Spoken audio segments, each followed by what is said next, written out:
Hi everyone, unpack a CSA box with me.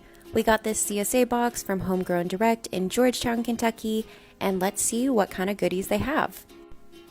Starting off strong with some beautiful leafy kale here. Next we have a roasted garlic salsa made with HomeGrown Direct's produce. We've got 2 big heads of broccoli here. Look at the stem on these. Next we have a Napa cabbage, and HomeGrown Direct currently has about 1 million heads of cabbage in the ground, so I'm excited to give this a try.